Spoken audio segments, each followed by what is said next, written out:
दैनिक तरुण भारत समाजच्या वतीनं गेली कित्येक वर्षे आपण पाहत आहोत एक सामाजिक वसा जोपासणारं दैनिक म्हणून तरुण भारत अशी तरुण भारतची ओळख आहे. ग्रामीण भाग म्हणजे तरुण भारत, सर्वसामान्य माणसांचे प्रश्न म्हणजे तरुण भारत. या बदलत्या काळामध्ये प्रत्येक दैनिकानं आपली वेगळी वाटचाल सुरू केली आहे. या धर्तीवर दैनिक तरुण भारत संवाद यांच्या वतीनं जनसंवाद तालुक्यामध्ये गावामध्ये सामान्य माणसामध्ये मिसळून त्यांचे प्रश्न समजावून घेऊन त्या प्रश्नाला वाचा फोडण्याचं काम या ठिकाणी एक वेगवेगळे उपक्रम जे सुरू आहेत. याच माध्यमातून दैनिक तरुण भारत संवादचे विभागीय संपादक आदरणीय सनंग गायकवाड साहेब यांच्या संकल्पनेतून हा एक वेगळा उपक्रम राबवण्यात आलेला आहे. आणि याच अनुषंगानं आज गगनबावडा पंचायत समितीच्या सभागृहामध्ये आज हा कार्यक्रम या ठिकाणी आयोजित केलेला आहे. खरं तर आम्ही सर्वजण ग्रामीण भागामधील आहोत. गगनबावडा छत्रपती शिवाजी महाराजांच्या पदस्पर्शानं पावन झालेला हा गगनबावडा विश्व पुरस्कार प्राप्त परमपूज्य गगनगिरी महाराज यांच्या वास्तव्यानं पूर्ण झालेला हा गगनबावडा छत्रपती शिवाजी महाराज यांच्या अष्टप्रधान मंडळातील रामचंद्रपंत अमात्य यांची जहांगिरी म्हणजे गगनबावडा. आणि या सगळ्या गोष्टींना वाचा फोडत तोंड देत आज गगनबावड्याची वाटचाल कशी सुरू आहे या सर्वांचं आम्ही सर्वजण साक्षीदार आहोत. आणि म्हणून गगनबावड्यामधील काही स्थानिक प्रश्न आहेत, या प्रश्नांना वाचा फोडावी. इथले काही प्रश्न आज आपण पाहत आहोत. गगनबावडा पंचायत समिती पदाधिकारी, जिल्हा परिषद, विधानसभा या सर्वांच्या माध्यमातून आज सगळे प्रश्न मार्गी लागत आहेत. आणि तरीही पाठीमागं जाऊन काही प्रश्न आपले कसे होते, आज गगनबावडा कसा बदलत आहे हे आम्ही सर्वजण या ठिकाणी पाहत आहोत. त्याचे साक्षीदार आम्ही आहोत.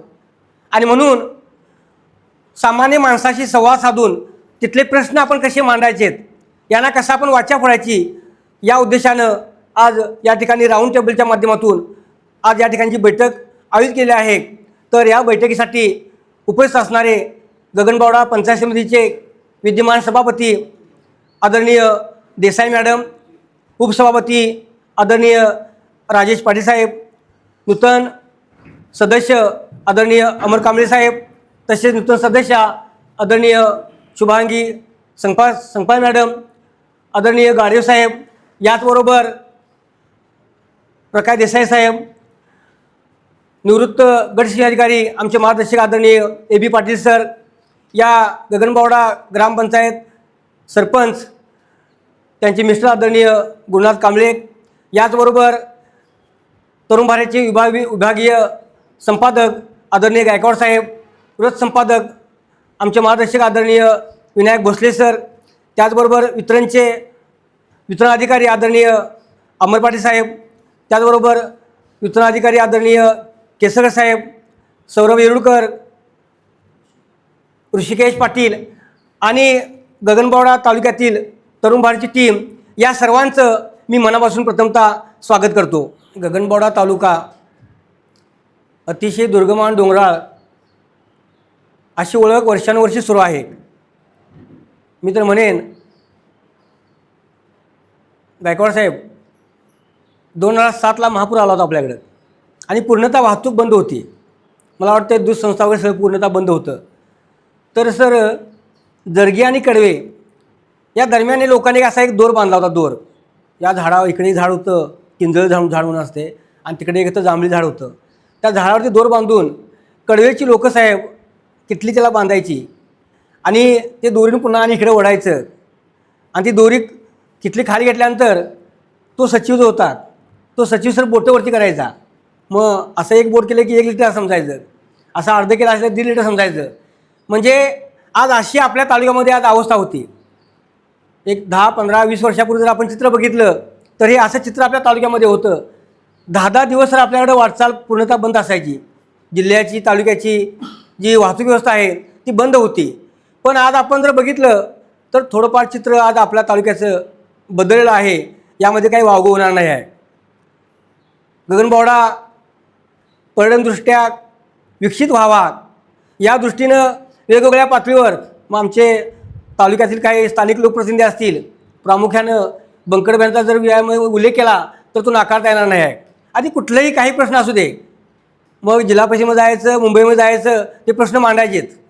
मला वाटतं आपण साधं लायसन्स साहेब काढायचं म्हटलं तर कोल्हापूरशिवाय आपला पर्याय नव्हता.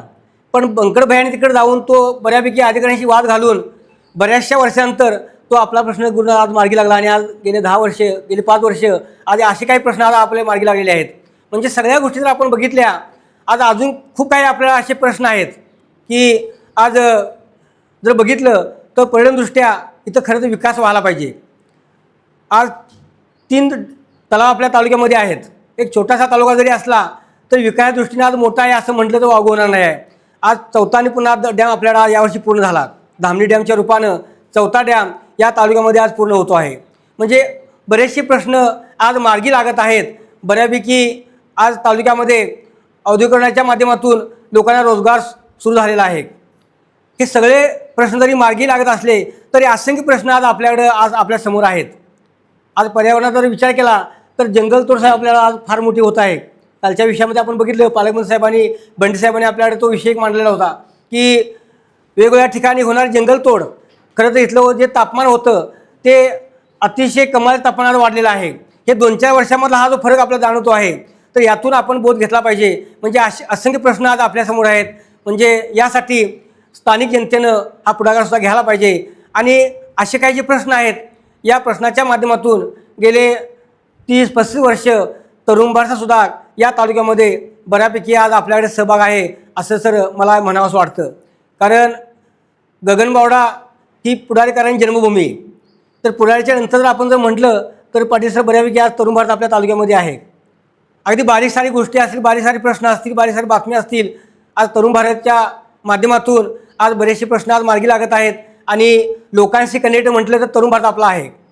आणि म्हणून याच्याच माध्यमातून आज गायकवाड साहेबांच्या संकल्पनेतून आज आपल्यासमोर आजची जी बैठक आहे, जो संवाद आहे, आज या ठिकाणी होत आहे. तर या अनुषंगानं मला वाटतं आज तुम्हा सर्वांना धन्यवाद द्यायला पाहिजेत. अगदी वेळात वेळ काढून तुम्ही या ठिकाणी आज तरुण भारतच्या विनंतीला मान देऊन तुम्ही या ठिकाणी उपस्थित राहिलात, याबद्दल सर्वांचं पुन्हा एकदा मी मनापासून स्वागत करतो. गगनबावडा तालुक्याचे सभापती आदरणीय देसाई मॅडम, उपसभापती राजेश पाटील साहेब, पंचायत समितीचे नूतन सदस्य अमर कांबळे साहेब, शुभांगी ताई, आमचे सामाजिक कार्यकर्ते गगनबावडा तालुक्याचे प्रकाश देसाई साहेब, गगनबावड्याचे सामाजिक कार्यकर्ते गुरुनाथ कांबळे, गायकवाड साहेब, तरुण भारतचे या ठिकाणी उपस्थित असलेले प्रमुख, इथं उपस्थित असलेले सर्व तरुण भारतची टीम आणि गगनबावड्यातील तरुण भारतचे सगळे पत्रकार मित्र. आज खरं तर आमचे मित्र, मी आमच्या भागातील छोट्या मोठ्या गोष्टी नेहमीच तरुण भारतचे प्रतिनिधी कुपले सर यांना मी सांगत आलो.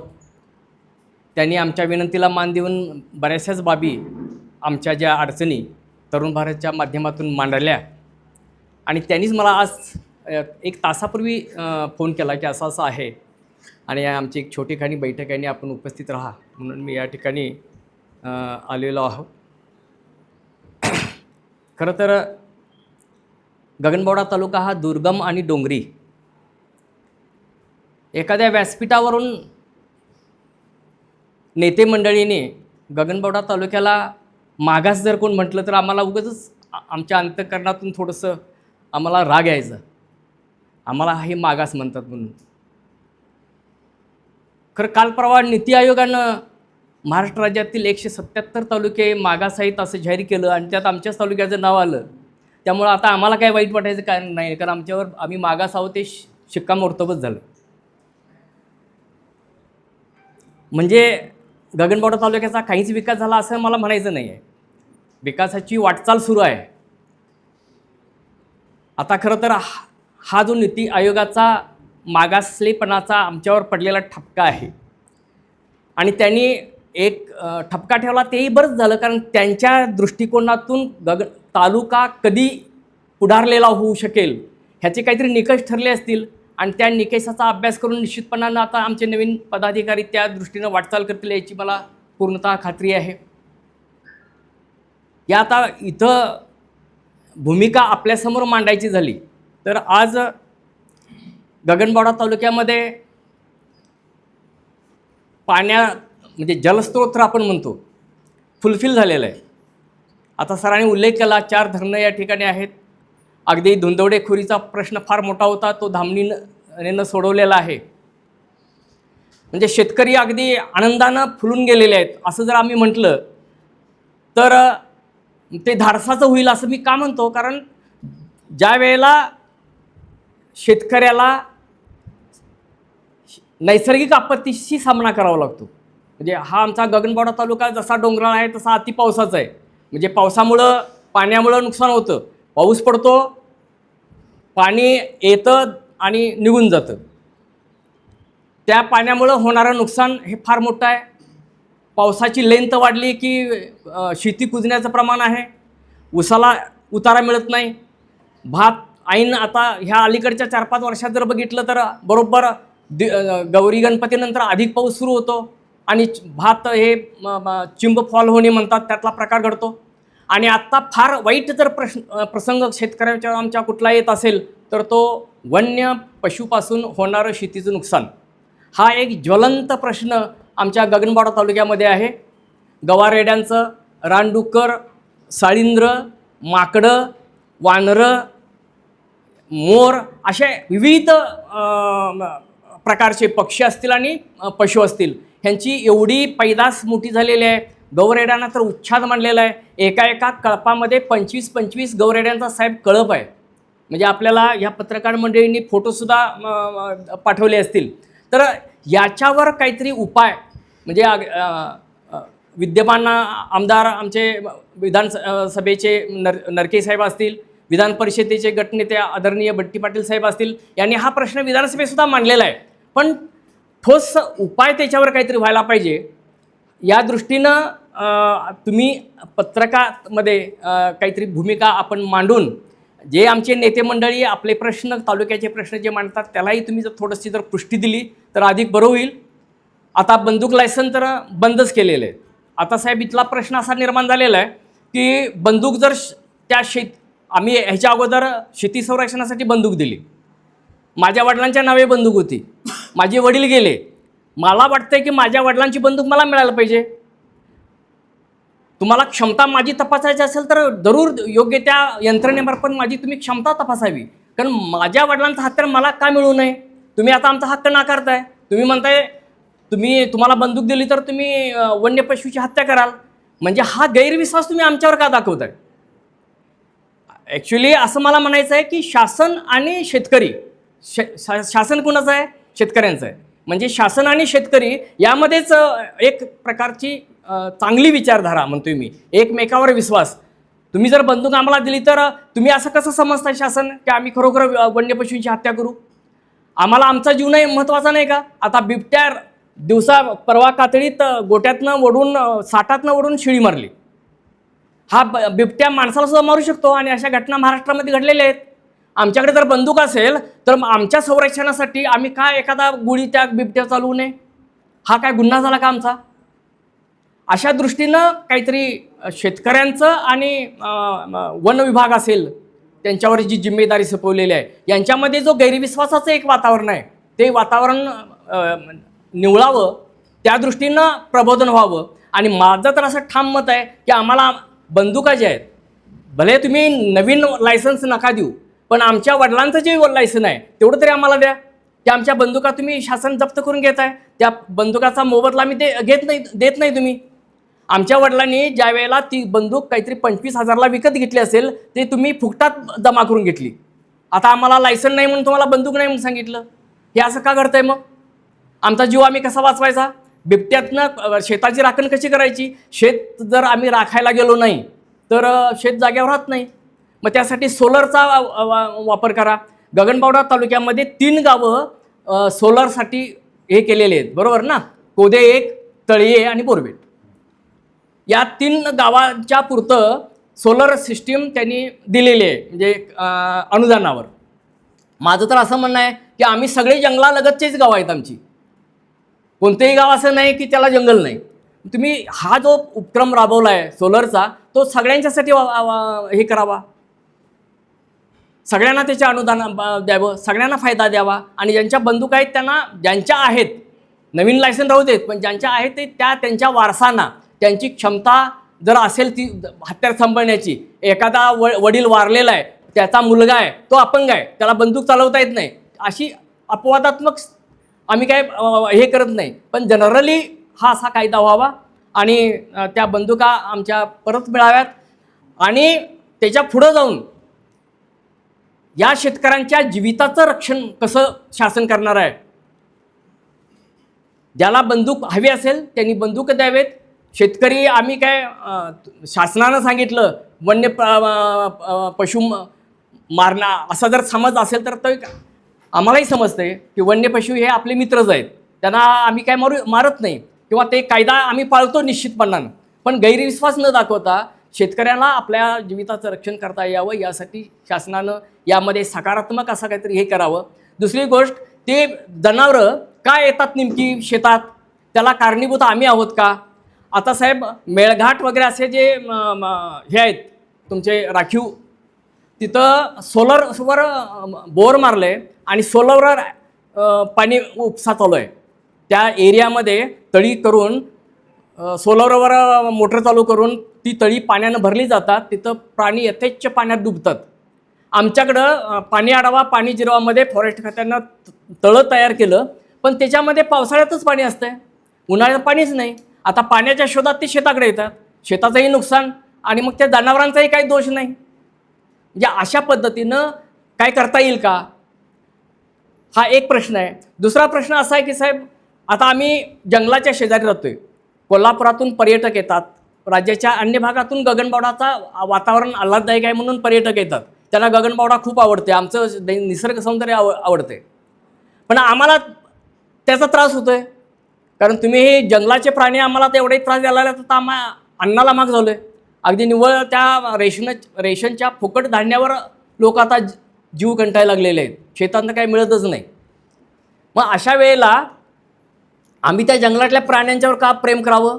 तुम्ही तुमच्या प्राण्यांचा, आम्ही असं म्हणतोय, तुम्ही तुमच्या प्राण्यांचा बंदोबस्त करा, आम्ही तुमच्या जंगलात जात नाही, त्या जंगलातल्या प्राण्याने आमच्यात येऊ नये, अशा काहीतरी तुम्ही बंदोबस्त करावा, अशी या इथल्या शेतकऱ्यांची रास्त साहेब मागणी आहे. आणि ह्याला तुम्ही तुमच्या ह्याच्यातून, आमचे नेते मंडळी आपल्या विधानसभेमध्ये निश्चितपणानं हा प्रश्न अगदी पोटतिडकीनं मांडतात, त्याला पुष्टी देण्यासाठी तुम्ही तुमच्या पत्रकामधून या बाबतीतला आवाज उठवावा. शेतकऱ्याचं जीविताचं रक्षण कसं होईल या दृष्टीनं वन खात्यानं आग्रही राहावं, एवढंच या ठिकाणी मला या प्रश्नाच्या बाबतीत म्हणायचं आहे. धन्यवाद. आदरणीय सभापती देसाई मॅडम, उपसभापती राजेश पाटील साहेब, सदस्य संपाळ वहिनी, आमचे मित्र सदस्य अमर कांबळे साहेब, देसाई साहेब, आमचे गुरुवर्य ए.बी. पाटील सर, आणि आज इथं उपस्थित आवर्जून तरुण भारतचे संपादकीय सर्वच टीम, पत्रकार बंधू आमचे, खऱ्या अर्थानं लोकशाहीचा खरा काना, जरी लोकप्रतिनिधी आम्ही बोलत असलो, भांडत असलो, तरी खऱ्या अर्थानं ज्या विषयांना वाचा फुटण्याचं काम हे पत्रकारिता करत असते. आणि तुम्ही संपादक मंडळी ह्या वृत्तसेवेच्या माध्यमातून असेल, टी व्हीच्या माध्यमातून असेल, आमचे विचार जनतेपर्यंत पोचवण्याचं काम आपण करत असतात. आणि मला वाटतं ही तालुक्यातली, म्हणजे माझ्या जन्मकाळात तर पहिल्यांदाच असं असेल की बाबा तरुण भारतने ही आयोजित केलेलं हे एक संवाद माध्यम.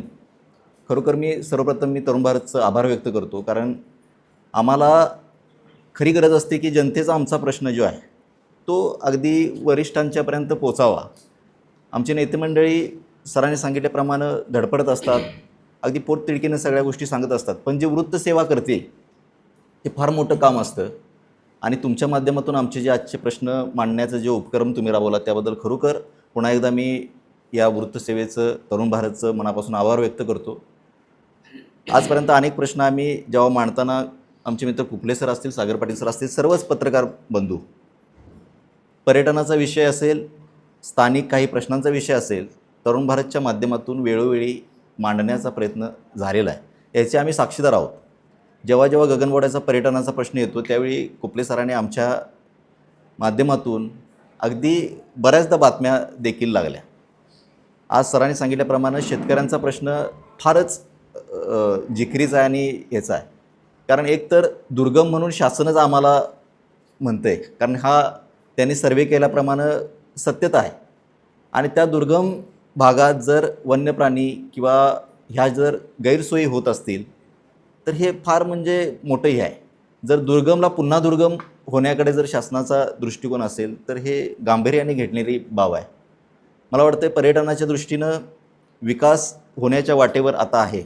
आपल्या प्रसिद्धी माध्यमातून असेल, रील्सच्या माध्यमातून असेल, गगनबावडा एका प्रकाश झोतात आता जाण्याच्या एका मार्गावर आहे.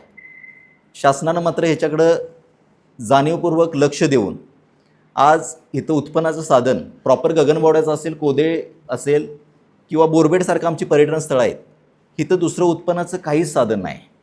गगनबावड्यात आमची जवळजवळ शेती जी आहे पूर्णपणे पडून आहे. नाही म्हटलं तरी अगदी 100 हेक्टर जरी म्हटलं क्षेत्र तरी अगदी पडून आहे. त्याचं कारण एकच की इथं पाण्याचंही स्रोत नाही. जरी अतिवृष्टीचं प्रमाण गगनबावड्यात जरी जास्त असलं तरी गगनबावड्याला प्रॉपर नदी नाही आहे. त्यामुळं डॅम आमच्या अगदी 4 किलोमीटरवर आहे. 4 किलोमीटरनंतर सुपीक सगळे शेती आहे. परंतु प्रॉपर गगनबावड्यात मात्र ह्याचं काय व्हायला लागलं आहे सर, की प्रॉपर जमिनी शिल्लक असल्यामुळे त्या ओसाड जमिनी काय करायचं म्हणून प्लॉटिंग त्याचं पाडून जमिनी लोक विकाय यायला लागलेत. काळाच्या दृष्टीनं असं दिसलं चित्र की गगनबावडा हा भूमिहीन होईल. ह्याचंही कारण काय आहे सर, की पाण्याचं जर इथं साधन उपलब्ध नसेल. आज आम्ही गगनबावड्यात पिण्याच्या पाण्याची सोय देखील 5 किलोमीटर अंतरावरून कुंभी डॅमच्या नदीवरून इथं गगनबावड्याला पाणी आणले. ती पाण्याच्या पिण्याचा स्रोत इथं उपलब्ध झाला. त्याचं जर मेंटेनन्स काढला तर महिन्याला आम्हाला 50,000 रुपये त्याचं लाईट बिल येतं. म्हणजे ही परिस्थिती आहे. गावाला पाणी द्यायचं असेल तर शेतीसाठी पाण्यासाठी काहीतरी डॅमवरून कालव्याचं काहीतरी नियोजन होते का, जेणेकरून गगनबावड्यातली देखील जमीन सुपीक व्हावी. MIDCचा प्रश्न आम्ही शासनादरबारी मांडला की गगनबावड्यात एक उद्योगासाठी MIDC व्हावी. प्रश्न निर्माण होता, शासन सर्वे करून जाते, पुन्हा ती फाईल वर्षानुवर्ष तिथंच राहते. त्याच्या पुढं काय झालं काय ह्याचा काय हे होत नाही. आमदार नरके साहेबांनी यावेळी निवडून आल्यानंतर पुन्हा एकदा टीम पाठवली होती. गेल्याच वर्षी त्याचा आम्ही सर्वे देखील केला, जमीन देखील पसंत केली. गायरान जवळजवळ गगनबावड्याला बरंच आहे. कलेक्टर साहेबांनीही म्हणावं घेतलं होतं की MIDC इथं व्हावी, स्थानिकांना रोजगार व्हावा. इथं सर्वात महत्त्वाचं अतिवृष्टीचं प्रमाण असल्यामुळं मला वाटतं पर्यटन हा फार मोठा इथं उद्योगाचं साधन आहे. तर पर्यटनदृष्ट्या आता आंब्याचा प्रश्न घेतला, आंब्यासारख्या ठिकाणी 10 वर्षापूर्वी काहीच नव्हतं, परंतु ते वन पर्यटनातून त्यांनी नवीन नवीन पॉईंट्स डेव्हलप केले. तसंही गगनबावड्यात बरेचसे असे पॉईंट्स डेव्हलप करण्यासारखे आहेत की जेणेकरून पर्यटनाचा आणखीन ओघ वाढेल. कोल्हापूर ते गोवा हा जाण्याचा मुख्य मार्ग गगनबावडा आहे. राहिलेला रस्त्याचा प्रश्न 2-3 वर्षात मार्गी देखील लागेल आणि लागावा अशी मी आशा व्यक्त करतो, जेणेकरून जो रूट आहे गोव्याला जाण्याचा हा सुखकर होईल. आणि आमच्या दृष्टीनं गगनबावड्यात गोव्याला जाणारा पर्यटक असेल, गगनबावड्यात 1 डे स्टे तरी कमीत कमी तो राहावा. गगनबावड्याचं पर्यटन त्यानं पाहावं. जवळ मोरजाई डॅम आहे, कोदे डॅम असेल, अंदूर डॅम असेल, अशा अनेक इथं बघण्याची पर्यटन स्थळं आहेत. तो 1 डे स्टे तरी गगनबावड्यात झाला तर इथं रोजगाराचं साधन एखाद्या हॉटेल्स होतील, काही घरगुती खानावळी तयार होतील. आज पन्हाळ्याला गेले की झुणका भाकरीला किती महत्त्व प्राप्त झालं आहे, की बाबा लोक जरी किती रिच असतील काय असतील तरी त्या एका ठेल्यावर जाऊन ती झुणका भाकरी अगदी आवडीनं खातील. असं काहीतरी गगनबावड्यात प्रॉपर उद्योगाचं साधन निर्मिती होईल. यासाठी आपल्याला 1 डे स्टे गगनबावडा व्हावा, यासाठी पर्यटनाच्या दृष्टीनं आपण प्रयत्न करणे गरजेचं आहे. आम्ही देखील वारंवार मंत्रालयापर्यंत देखील अगदी जाऊन आमच्या मिसेस सरपंच असल्यामुळं आम्ही मंत्रालयात जाऊन देखील ह्या गोष्टीचा पाठपुरावा केला. आज वन पर्यटनातून बरेचसे गोष्टी होऊ शकतात. आज इथं रानमेवा एवढा आहे गगनबावड्यात, करवंद असतील, तुमचे पेरू असतील, अगदी ते तोरणं निरली ह्यासारखे पदार्थ, अगदी ह्याचं पॅकेजिंग वगैरे डेव्हलपमेंट केलं तर खरोखर आज महाबळेश्वरला स्ट्रॉबेरी प्रसिद्ध आहे, तसं आमचं करवंद का प्रसिद्ध होऊ नये. या माध्यमातून आपल्या माध्यमातून हे नक्कीच तुम्ही ह्याचं दखल घ्यावी. त्याच दृष्टीनं गगनबावडा हा कोल्हापूर जिल्ह्याचं शेवटचं टोक आहे आणि शेवटचं टोक असल्यामुळं इथून सिंधुदुर्ग जिल्हा आणि रत्नागिरी जिल्ह्याच्या सीमा आहे. दोन्ही घाट ह्या गगनबावड्याला लाभल्यात. तर तिथला मच्छी जी सुरमई असेल, बांगडा असेल, पापलेट असेल, तिथली मच्छी कोल्हापूर जिल्ह्याचं शेवटची टोक गगनबावडा असेल तर इथं मोठं त्याचं मार्केट का होऊ नये यासाठी देखील प्रयत्नशील व्हावं की कोल्हापूर जिल्ह्याचा व्यक्ती येऊन इथं ते मच्छीचं मार्केट एक मोठं डेव्हलप होऊन इथून तो माल घेऊन जावा. कारण इथून जवळच समुद्रकिनारा लागतो आहे. अशा अनेक गोष्टी डेव्हलप करण्यासारख्या आहेत. पूर्वी गगनबावड्याचं हे पंत अमात्य बावडेकर सरकारांचं हे गाव पूर्वी ह्याला मोठा तालुका होता. वैभववाडी तालुक्याचं जसं गगनबावड्यात 2 विभाजन झालं आणि वैभववाडी तालुका झाला आणि ही गावं आमची सगळी गेली. त्यामुळे थोडा तालुका हा पुन्हा मागासच्या दृष्टीनं झाला आणि इकडं थोडं शासनाचं अगदी दुर्लक्ष व्हायला लागलं. हे दुर्लक्ष न होता एक पर्यटन दृष्टीचा तालुका म्हणून कायमच अजरामर राहावा. या तालुक्याला इतिहास आहे. गगनगिरी महाराजांच्या पदस्पर्शाने पुनीत झालेला हा तालुका आहे. गगनगडासारखा आज वैभव आहे. पर्यटक बरेचसे येतात. इथं भेट देऊन गेल्यानंतर डॅम आहे, लखमापूर डॅम आहे, इथं देखील भेट देतात. अगदी सुसज्ज आहे. परंतु जरासं फक्त हे सगळं तयार आहे, ह्याला फक्त पॉलिश करणे गरजेचं आहे आणि हे शासनानं ह्याकडे लक्ष द्यावं. याचबरोबर ह्याला ऐतिहासिक देखील वारसा बराच आहे. गगनबावड्या ठिकाणी बाबासाहेब आंबेडकरसुद्धा इथं गगनबावड्यात येऊन गेलेत. इथं सावंतसारखे बॅरिस्टर होते, त्यांच्याकडे त्यांचे मैत्रीपूर्ण संबंध होते. गगनबावड्यात ते इथं वास्तव्यात त्यांच्याकडं येऊन गेलेत. असा बराचसा इतिहास जर काढला तर गगनबावड्याचा झाकून ठेवलेला इतिहास आज उघडकीस आणण्याचं गरजेचं आहे. शाहू महाराजांचं गगनबावड्यावर प्रेम होतं. अशा अनेक जर गोष्टी जर गगनबावड्याच्या केल्या, आम्ही तळमळीनं सांगत असतो की लोकांना रोजगार. आज आमचा तरुण गगनबावड्यातला बराचसा कामानिमित्त बाहेर जातो आहे. 5-10 हजाराच्या नोकरीवर हॉटेलात राबत असतो आहे. तोच जर इथं एखादा भेलचा गाडा, चहाचा गाडा काढला तर इथं का त्याचा स्थानिक व्यवसाय होऊ शकत नाही. यासाठी पर्यटन वाढणं गरजेचं आहे. आणि आज आम्ही एखादा प्रयत्न केला एखादा निधी मागण्याचा तर शासन दरबारी काय होतं आहे, त्या निधीला मान्यता मिळते, मात्र निधी अभावी तो निधी तिथंच राहतो. आज इथं एक नागझरी तलाव आहे. वर्षानुवर्ष बरेच वर्षापूर्वीचं तलाव आहे. त्या तलावाला तिथं पिंजरा चित्रपटाचं शूटिंग देखील आहे. त्या गाण्याचं शूटिंग आहे त्या तलावातच झालं आहे. त्या तलावाचं सुशोभीकरण व्हावं म्हणून आम्ही सरोवर संवर्धनातून प्रस्ताव टाकला. 3,29,00,000चा प्रस्ताव मंजूर, त्याला तांत्रिक मान्यता देखील मिळाली. पण निधी अभावी अद्याप तो 2 वर्ष झाला प्रस्ताव तिथंच ठप्प आहे. म्हणजे आम्ही लोकप्रतिनिधींनी कुठेतरी प्रयत्न करायचा, ती मंजुरी आणायची आणि लोकांमध्ये आम्ही हसं करून घ्यायचं. ह्याचं काय होतं आहे की ते मोठ्यापणाने त्यानं मंजूर करून आला, अद्याप त्याचं काम सुरू नाही. टेक्निकली बाबी लोकांना जनतेला माहीत नसतात. परंतु हे शासनानं कुठेतरी हे केलं पाहिजे की बाबा अशा ठिकाणी जर ह्याचा सर्वे होऊन अगदी योग्य ठिकाणी ह्याचा पर्यटनाला पैसे लागावेत. आणि आज तळ्यासारखं रंकाळ्यासारखं मिनी रंकाळ्यासारखं त्याचं आम्ही अगदी हे केलं होतं जेणेकरून पर्यटक आला की बावड्यात थांबावा, हाच उद्देश आहे आजच्या ह्या खऱ्या अर्थानं म्हणजे मिटिंगचा किंवा आपल्या संवादाचा खऱ्या अर्थानं जर हे असेल तर गगनबावड्याचा पर्यटन विकास व्हावा, स्थानिकांना रोजगार निर्मिती व्हावी, दळणवळणाची साधनं अगदी व्यवस्थितरित्या व्हावी. याचा आज पावसाच्या सारख्या ठिकाणी धुक्यातून देखील पर्यटक इथे येतात कारण धबधबे बरेचसे हे आहेत, त्यांना काहीतरी संरक्षण दृष्टीने हे व्हावं, हे पॉईंट डेव्हलप व्हावे. आजच्या या माध्यमातून खरोखर आपण जे वेळात वेळ काढून आमच्यासाठी आपण इथं आलात आणि आमचे प्रश्न मांडण्यासाठी आपण जे झटत आहात, आमचे प्रश्न अगदी शासन दरबारी पोचावेत, अगदी तळागाळात पोचावेत असे मी आशा व्यक्त करतो. आणि साहेब आपले मनपूर्वक असे आभार व्यक्त करतो, धन्यवाद मानतो आणि मी इथं थांबतो. सन्माननीय व्यासपीठ, तरुण भारतचे संपादक तसेच तरुण भारतचे सर्वच पत्रकार, वेळ झाला आहे तर ह्या सर्वांचं स्वागत.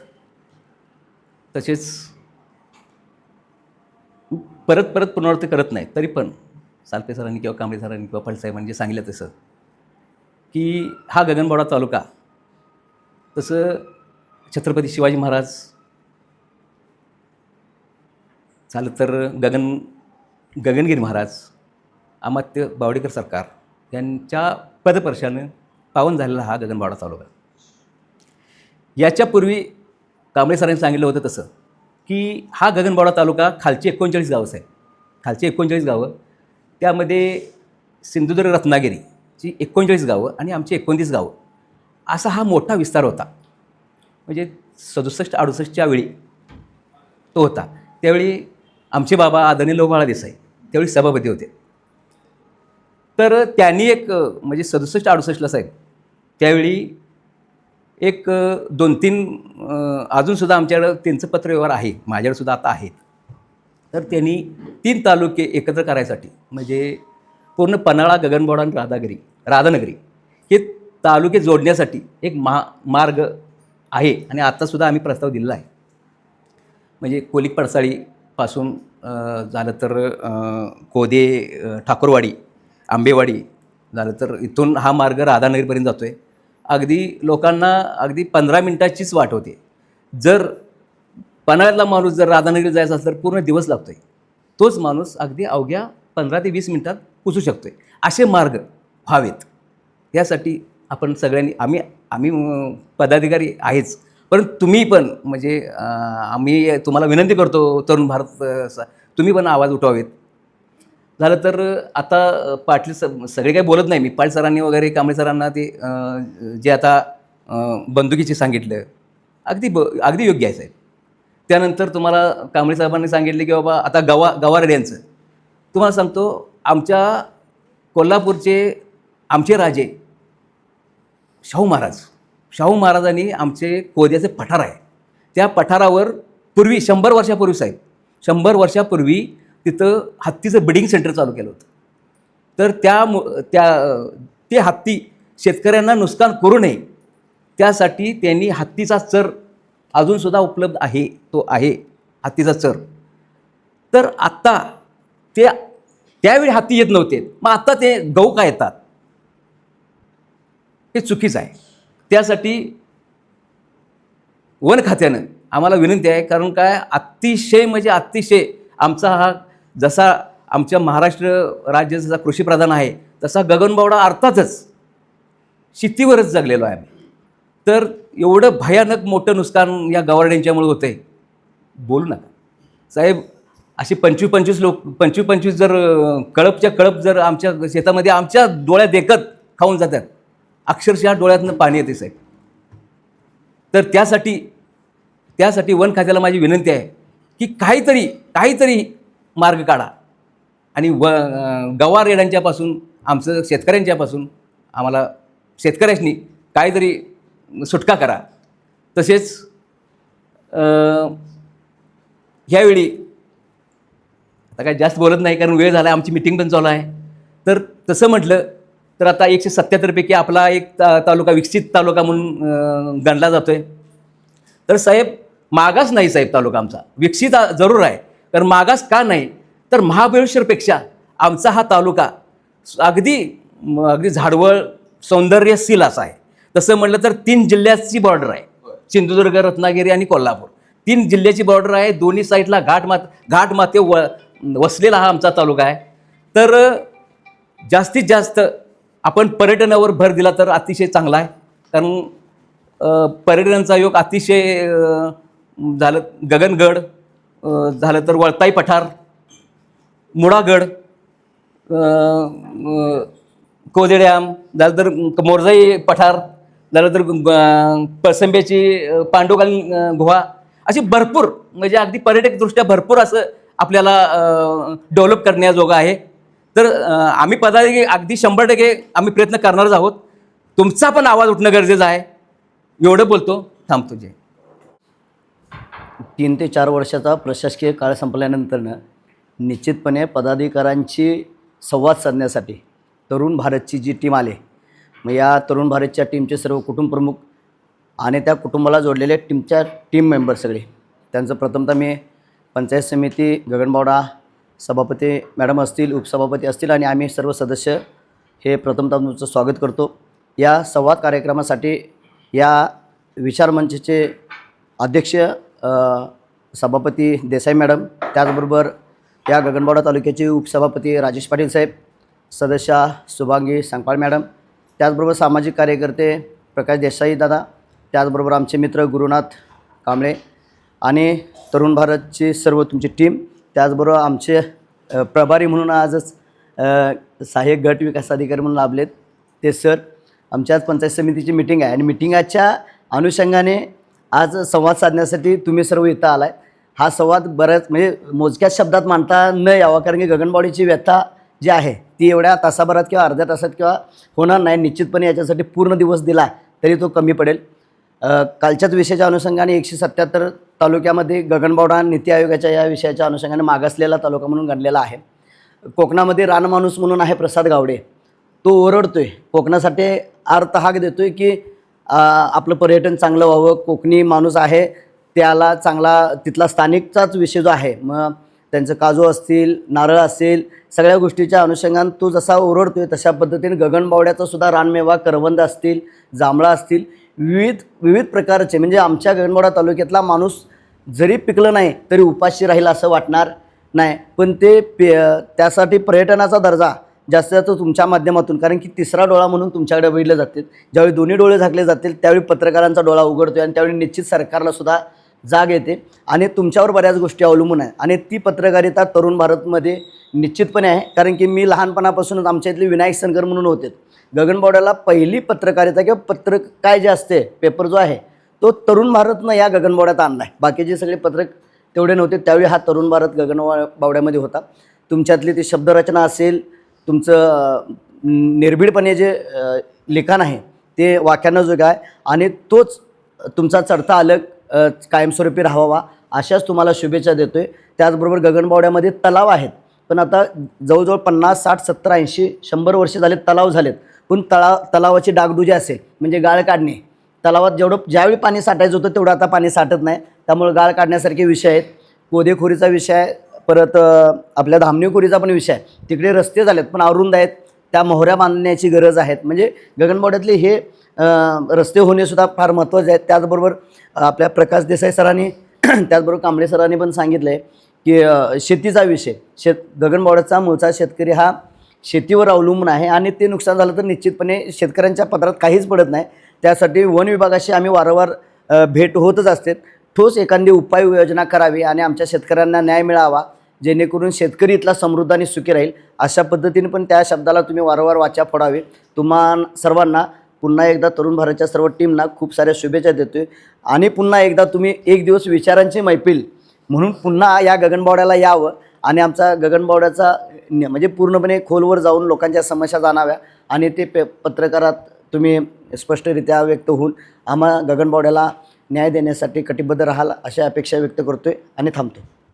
प्रथमतः मी आदरणीय तरुण भारतचे व्यवस्थापक गायकवाड साहेब आणि त्यांच्यावर आलेले सर्व टीमचे पंचायत समिती गगनबावडा यांच्यामार्फत त्यांचे स्वागत करतो. त्यानंतर आमच्या व्यासपीठावर आमच्या गगनबावडा तालुक्याच्या प्रथम नागरिक आदरणीय श्री छाया प्रकाश देसाई मॅडम, आमचे सहकारी मित्र अमर कांबळे साहेब, शुभांगी संकपाळ मॅडम, पंचायत समिती सदस्य व आमचे आत्ताच आलेले नूतन आमचे गट विकास अधिकारी म्हणून आत्ताच ज्या मीटिंगसाठी आमचे आलेले आहेत ते साहेब, तसेच आमचे प्रकाश देसाई साहेब, गुरुनाथ कांबळे, आमचे गुरुवर्य श्री ए.बी. पाटील सर, तसेच आमचे पूर्ण गगनबावडा तालुक्याचे पत्रकार आणि छायाचित्रकार, तरुण भारतचे आमचे सर्वच पत्रकार. आज गगनबावड्यामध्ये खरं म्हटलं तर तरुण भारत हा पूर्वीपासून चालत आलेला तरुण भारत आहे. आम्ही पण लहानपणापासून तरुण भारत बघत आलेलो आहे आणि वाचत पण आलेलो आहे. तिची जी लेखणी आहे ती अतिशय चांगली आणि स्पष्ट अशी आहे. यामध्ये वारंवार आमचे तालुक्याचे प्रश्न असतील, एखाद्या विकास कामाबद्दल असेल आणि परत बाकीच्या कोणत्याही गोष्टीसाठी जर असेल तर तरुण भारतने प्रत्येक वेळी तालुक्यासाठी आवाज उठवलेला आहे. त्याबद्दल कुठेही त्यांनी थांबलेले नाहीत आणि पूर्णतः सगळ्या तालुक्यासाठी असतील किंवा लोकांच्या माध्यमातून जाऊन पूर्ण तळागाळामध्ये खाली जाऊन त्यांनी प्रश्न मांडलेले आहेत. बऱ्याच वेळा आमच्यासारख्या लोकप्रतिनिधींच्या विरोधात देखील त्यांनी आवाज उठवलेला आहे आणि चांगलं देखील त्यांनी छापलेलं आहे. त्यामुळं तरुण भारत सारख्या या दैनिकाला तुम्ही इथं आलात त्याबद्दल तुम्हाला आम्ही शुभेच्छा देतो. आणि तुम्ही आमचे तालुक्याचे जे काही प्रश्न असतील ते वारंवार तुमच्या माध्यमातून वरपर्यंत मांडावेत आणि त्यापासून आमच्या गगनबावड्याच्या विकासावर भर पडावी आणि विकासाच्या माध्यमातून आमच्या तालुक्यासाठी तुम्ही एक जुक्तमाप देऊन आम्हाला तुमच्याकडून पण आम्हाला थोडंफार सहकार्य लाभावं तिचा आशा बाळगतो आणि थांबतो. जय हिंद, जय महाराष्ट्र. पंचायत समिती सदस्य, गटविकास अधिकारी, सामाजिक कार्यकर्ते, तुम्ही आम्हाला पहिल्यांदा माफ करा, जरा उशीर झाला यायला, रस्ता जरा खराब वाटला आम्हाला. पण एक आहे की तुम्ही तोपर्यंत थांबून राहिलात आणि तुम्ही सांगितलं की तरुण भारत हा जुना आम्हाला 107 वर्ष पूर्ण झाली आणि एवढे दिवस लोकांचे प्रश्न, मुळात पेपर आमचा तरुण भारत जो आहे तो लोकांच्या चळवळीतून, लोकांच्या प्रश्नातून तयार झालेला, बेळगावामध्ये सीमा प्रश्नासाठी तयार झालेला असा हा जन्म झालेला पेपर आहे. आणि लोकांचे प्रश्न मांडणं, लोकांमध्ये जाणं, लोकांनी तरुण भारतमध्ये येणं, असे आमचे आदरणीय किरण ठाकूर मामा जे आमचे मालक आहेत किंवा डायरेक्टर बोर्ड आहे त्यांचं धोरण आहे. आणि त्या धोरणानुसार ही सगळी मंडळी आम्ही असं ठरवलं की ज्यांना लोकांनी निवडून दिलेलं आहे त्या लोकप्रतिनिधींना जाऊन आपण भेटायला पाहिजे, त्यांचं व्हिजन, त्यांच्या मनात जे प्रश्न आहेत ते जाणून घ्यायला पाहिजे. आता हा तुम्ही म्हणता तसा अगदी थोडका वेळ आहे, नंतर आपण भेटत राहूच. आणि आमचे हे सगळे पत्रकार सहकारी आहेत, आमची जी सगळी टीम आहे अनेक वर्ष इकडे काम करत आहेत. या भागात तरुण भारतही चांगला आहे, खूप चांगला आहे, आमच्या दृष्टीने एक समाधानाची बाब आहे. तर हे लोक तुम्हाला वारंवार भेटत राहतीलच. तुम्ही जे काही प्रश्न सांगितले, मग तो वन्यजीवांचा प्रश्न आहे, शेतकऱ्यांचा प्रश्न आहे किंवा विकासाचे प्रश्न आहेत, तुम्ही सांगितलं तसं पर्यटनाचं खूप चांगले मुद्दे तुम्ही सांगितलेत. आमच्या दृष्टीने हा विस्ताराचा भाग की हे 3 तालुके जोडणे असो किंवा 3 जिल्ह्याची सीमा आहे, हे एक चांगलं सेंटर पर्यटनाच्या दृष्टीने होऊ शकतं. त्या दृष्टीने काय काय करता येईल, जसं तुम्ही म्हणालात मच्छी मार्केट आहे, पर्यटकांना वेगवेगळी ठिकाणं आहेत, काय तुम्ही नागझरी तलाव आणि हे सांगितलं. लोकांना आता हे फार बघायचं आहे, वाचायचं आहे आणि महत्त्वाचं म्हणजे मोबाईलवर बघायचं आहे. आता तुम्ही सांगितलं ना, तुम्ही कोकणी रान माणसाचे व्हिडिओ बघता, तर आम्ही कुपले सरांना सांगत असतो की तुम्ही पण आता व्हिडिओ देत चला. आमचा हा डिजिटल मीडिया जो आहे, पेपरसोबत लोक मोबाईलवर बघतात, जसा फावला वेळ मिळेल तसं बघतात. आता त्याला आम्ही 2 गोष्टी म्हणतो, एक पॉप्युलर जर्नलिझम म्हणतो आम्ही त्याला, लोकप्रिय, लोकांना मनोरंजन, आणि दुसरं सिरियस जर्नलिझम, ज्यांना आम्ही त्याला जोडून पत्रकारितेच्या भाषेत विकास पत्रकारिता, डेव्हलपमेंट जर्नलिझम म्हणतो, की विकास व्हावा आणि त्या विकासामध्ये वर्तमानपत्रांचा, माध्यमांचा सहभाग असावा. मग विकासाचे मुद्दे कोणते कोणते आहेत हे मुद्दे बातम्यांमधून मांडणं, असं हे आमचं कर्तव्यच आहे, हा आमचा धर्मच आहे. त्याची तुम्ही आठवण करून दिली त्याबद्दल आम्ही तुमचे आभारी आहोत. आणि माझ्या सगळ्या सहकाऱ्यांना या निमित्ताने मी सूचना करतो की या सगळ्या लोकप्रतिनिधींनी, पदाधिकाऱ्यांनी, अधिकाऱ्यांनी मांडलेले जे प्रश्न आहेत ते आपल्या बातम्यांच्या माध्यमातून आपण त्याचा पाठपुरावा करूया. आणि महत्त्वाचं म्हणजे एकमेकांशी सतत संपर्कात राहूया, अगदी मोकळेपणानं. तुम्हाला वाटलं की हा मुद्दा सरकारपर्यंत पोहोचवायला पाहिजे, आता तुमचं हे जो पर्यटनाचा मुद्दा आहे, आम्ही एक पर्यटन परिषद, एक कॉन्फरन्स घेतो आहोत. पर्यटन मंत्री आपल्या इथलेच आहेत, त्यांच्या सहकार्याने परवाच आमची बोलणी झाली, तर त्याच्यातही त्यावेळी तुम्हाला आम्ही निमंत्रित करू. आणि मग गगनबावड्याच्या पर्यटनाच्या दृष्टीने काय विकास करता येईल याचं डॉक्युमेंट कुपले सर आपणच पहिल्यांदा तरुण भारतमधनं मांडूया, त्याची मालिका करूया, त्याचं काही पुस्तक, तिथं काय प्रेझेंटेशन आणखी काय करता येतील ते बघूया. आणि तुमचा आणि आमचा धर्म एकच आहे, तो म्हणजे विकासाचा. तर आपण एकमेकांच्या सहकार्याने गगनबावड्याचा विकास कसा होईल आणि संकटात संधी मानूया. संकट तरी कसलं आहे, ती यादी, त्यांचं कामच आहे यादी करणं, पण त्याची संधी म्हणून कसं करता येईल आणि माध्यम म्हणून, मीडिया म्हणून, पेपर म्हणून आम्हाला जे जे काही सहकार्य करता येईल ते आम्ही नक्की करू. तुमच्या सूचनांचं स्वागत आहे. इथं आम्ही येऊ, तुम्ही कोल्हापुरात आलात, कधीही चहा प्यायला या, काही प्रश्न असतील आमच्या प्रतिनिधींना, कुपले सर आणि आमच्या सगळ्या टीमला सांगा. तुम्ही वेळ दिला याबद्दल तुमचं मी मनपूर्वक आभार मानतो. खरं तर आमच्या तरुण भारत संवादमध्ये राऊंड टेबल एक सदर चालू आहे आणि त्या सदराच्या माध्यमातून वेगवेगळे प्रश्न जनतेसमोर किंवा समाजासमोर आणायचा प्रयत्न तरुण भारत संवाद करत आहे. तसाच एक प्रयत्न आज या ठिकाणी गगनबावड्यातले प्रश्न पदाधिकाऱ्यांच्या माध्यमातून जाणून घ्यावेत आणि त्याला कुठेतरी वार्तांकन करून त्या समस्यांचं त्याला वाचा फोडण्याचं काम तरुण भारत संवादच्या माध्यमातून चालू आहे. खरं तर आजच्या या तरुण भारत संवादच्या राऊंड टेबलसाठी उपस्थित राहिलेल्या या तालुक्याच्या प्रथम नागरिक सन्माननीय छायाप्रकाश देसाई मॅडम, तसेच या तालुक्याचे उपसभापती सन्माननीय राजेश पाटील साहेब, पंचायत समिती सदस्य शुभांगीताई संकपाळ, तसंच आमचे मित्र पंचायत समिती सदस्य अमर कांबळे साहेब आणि तरुण भारतचे विभागीय संपादक श्रीरंग गायकवाड साहेब आणि वितरण विभागाचे अमर पाटील साहेब आणि वृत्त संपादक विनायक भोसले साहेब, त्यांच्याबरोबर आलेले प्रकाश केसरकर साहेब, ऋषिकेश पाटील आणि सौरभ येरोडकर ह्या मंडळींच्या बरोबर या ठिकाणी या कार्यक्रमात आलेत. तसेच या कार्यक्रमामध्ये सहभागी होऊन अनेक प्रश्न मांडायचे काम AB पाटील सरांनी केलं. त्याचबरोबर गुरुनाथ कांबळे साहेबांनी पण या ठिकाणी अनेक तालुक्यातले प्रश्न मांडलेत. तसेच सामाजिक कार्यकर्ते या तालुक्याचे युवा नेतृत्व प्रकाश देसाई साहेब यांनी सुद्धा अनेक प्रश्न मांडलेत आणि त्याला वाचा फोडण्याचं काम केलं. या सर्वांचं आजच्या या कार्यक्रमासाठी उपस्थित राहिलं त्याबद्दल तरुण भारत संवादच्या वतीनं सर्वांचा आभार व्यक्त करतो आणि हा कार्यक्रम इथं संपन्न झाला असं जाहीर करतो.